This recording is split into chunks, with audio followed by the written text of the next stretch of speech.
നമസ്കാരം. പുതിയ വീഡിയോയിലേക്ക് എല്ലാ കൂട്ടുകാർക്കും സ്വാഗതം. അപ്പോൾ ആദ്യമായിട്ട് ഈ വീഡിയോ കാണുന്നവരാണെങ്കിൽ ഈ ചാനൽ സബ്സ്ക്രൈബ് ചെയ്യുക, ലൈക്ക് ചെയ്യുക, ഷെയർ ചെയ്യുക. One of the most important task of a manager is to eliminate his peoples excuse for failure. അപ്പോൾ നമ്മൾ ഈ വീഡിയോയിൽ പറയാൻ പോകുന്ന പ്രധാനപ്പെട്ട കാര്യം എന്ന് പറഞ്ഞാൽ MBA എന്ന് പറഞ്ഞ കോഴ്സിൻ്റെ ഡീറ്റെയിൽസുകളാണ്.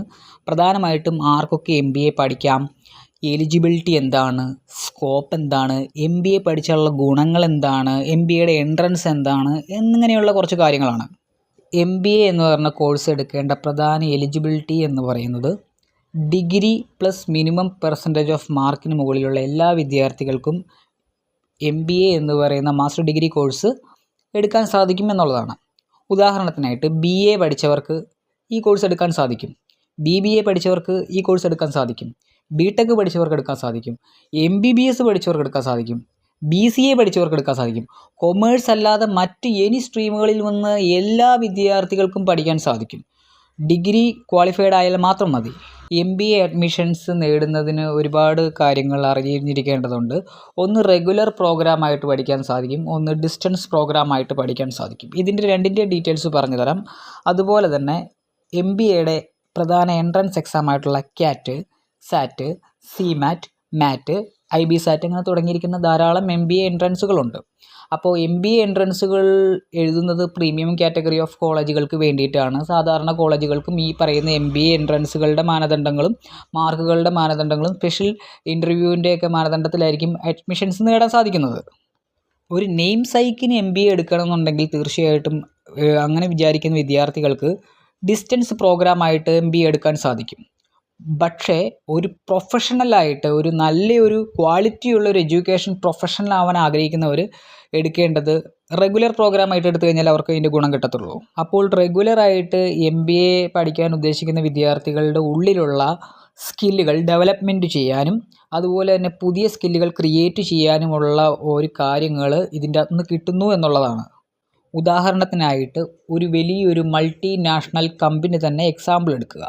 ആ മൾട്ടിനാഷണൽ കമ്പനികളിലേക്കുള്ള മാനേജർ ആകാനുള്ള ഒരു എലിജിബിലിറ്റി എന്ന് പറയുന്നത് MBA ആണ്. അപ്പോൾ ആ MBA പഠിക്കുന്ന വിദ്യാർത്ഥി അല്ലെങ്കിൽ പഠിച്ചിറങ്ങിയിരിക്കുന്ന വിദ്യാർത്ഥിക്ക് വേണ്ട പ്രധാനപ്പെട്ട സ്കില്ലുകൾ എന്തൊക്കെയാണെന്ന് ഞാൻ പറഞ്ഞുതരാം. Communication skill, time management skill, problem solving skill, leadership skill, team work skill, team management skill, decision making skill, operation and financial management skill, creativity and market research skill, അതുപോലെ തന്നെ പ്രസൻറ്റേഷൻ സ്കില്ല്, നെഗോഷിയേഷൻ സ്കില്ല്, ഇതെല്ലാം ഒരു minimum ഒരു MBA പഠിച്ച വിദ്യാർത്ഥിക്ക് വേണമെന്നുള്ളതാണ്. അപ്പോൾ ഈ MBA കഴിഞ്ഞ വിദ്യാർത്ഥികൾ ഒരു കമ്പനിയിൽ മാനേജറായിട്ടോ അല്ലെങ്കിൽ സ്വന്തമായിട്ടൊരു എൻ്റർപ്രണർ ആകുമ്പോഴോ ഈ പറയുന്ന കാര്യങ്ങൾ അവർക്ക് അതിൽ ഉൾപ്പെടുത്താൻ സാധിക്കും, അല്ലെങ്കിൽ അതിൽ ഇൻവോൾവ് ചെയ്യാൻ സാധിക്കും.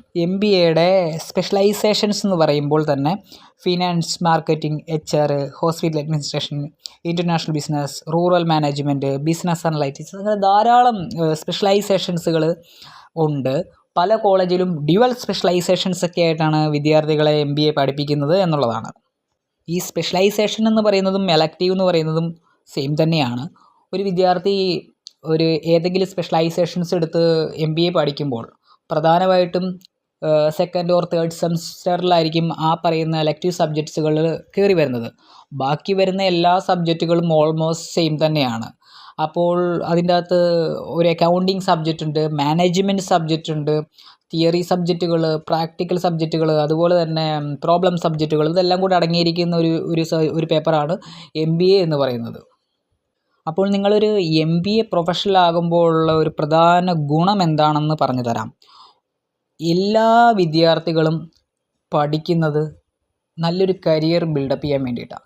ഒരു റെപ്യൂട്ടഡ് സ്ഥാപനത്തിൽ ഭയങ്കര ഉന്നതമായിട്ടുള്ള ഒരു പദവിയിൽ ജോലി ചെയ്യാനോ അല്ലെങ്കിൽ സ്വന്തമായിട്ട് ഒരു എൻ്റർപ്രണർ ആവാനായിട്ടുള്ള ആഗ്രഹത്തിലായിരിക്കും MBA അല്ലെങ്കിൽ ഡിഗ്രി കഴിഞ്ഞിട്ട് അവർ ശ്രമിക്കുന്നത്. അപ്പോൾ അത്തരത്തിലുള്ള വിദ്യാർത്ഥികൾക്ക് ഏറ്റവും കൂടുതൽ ജോലി ഓപ്പർച്യൂണിറ്റി നൽകുന്നത് ധാരാളം മൾട്ടിനാഷണൽ കമ്പനികൾ അല്ലെങ്കിൽ മറ്റു തരം കമ്പനികളാണ്. അതിൽ ഏറ്റവും നല്ലൊരു ശമ്പളത്തോടു കൂടി ജോലി ചെയ്യാൻ സാധിക്കുന്ന പദവി എന്ന് പറയുന്നത് മാനേജർ പോസ്റ്റുകളിലായിരിക്കും. അപ്പോൾ അതിൻ്റെ എലിജിബിലിറ്റി എന്ന് പറയുന്നത് MBA ആണ്.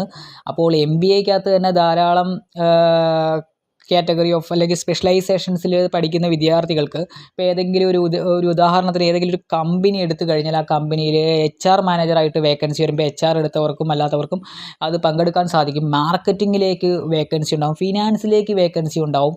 അങ്ങനെ ധാരാളം മാനേജർ പോസ്റ്റുകളിലേക്ക് വിദ്യാർത്ഥികൾക്ക് ജോലി നേടാൻ സാധിക്കുമെന്നുള്ളതാണ്.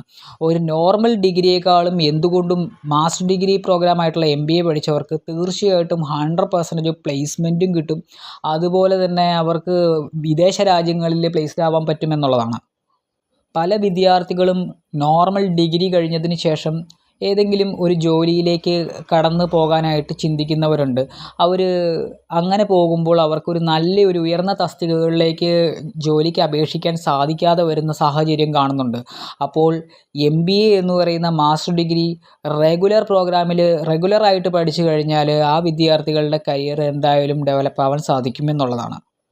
ഇനി അത് ഡിസ്റ്റൻസ് എഡ്യൂക്കേഷനായിട്ട് പഠിച്ചു കഴിഞ്ഞാൽ നെയിം സൈക്ക് ആയിട്ടുള്ള മാസ്റ്റർ ഡിഗ്രി പ്രോഗ്രാമായിട്ട് ഒരു സർട്ടിഫിക്കറ്റിൻ്റെ ഒരു ഇതിന് വേണ്ടി മാത്രമായിട്ട് സൂക്ഷിക്കാൻ പറ്റുന്നു എന്നുള്ളതാണ് പറയാൻ സാധിക്കുന്നത്. അപ്പം രണ്ടും തമ്മിലുള്ള വ്യത്യാസം എന്ന് പറയുന്നത് ഇപ്പം നമ്മുടെ ഉള്ളിലുള്ള സ്കില്ലുകൾ ഡെവലപ്പ് ചെയ്യാനുള്ള പ്രോഗ്രാമുകളും മറ്റ് ഇവൻറ്റുകളും മറ്റു കാര്യങ്ങളെല്ലാം കോളേജുകളിൽ നിന്ന് റെഗുലറായിട്ട് പഠിക്കുമ്പോൾ കിട്ടുന്നു.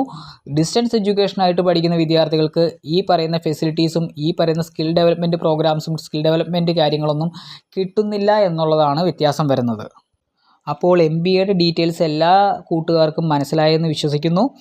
എന്തെങ്കിലും MBA കോഴ്സിനെ പറ്റിയുള്ള ഡൗട്ടുകളോ അല്ലെങ്കിൽ അഡ്മിഷൻ എന്ന് പറയുന്ന കാര്യത്തിനുള്ള ഡൗട്ടുകളോ ഉണ്ടെങ്കിൽ തീർച്ചയായിട്ടും താഴെ കാണുന്ന കോൺടാക്റ്റ് നമ്പറിൽ കോൺടാക്റ്റ് ചെയ്യുക അല്ലെങ്കിൽ വാട്സപ്പ് ചെയ്യുക.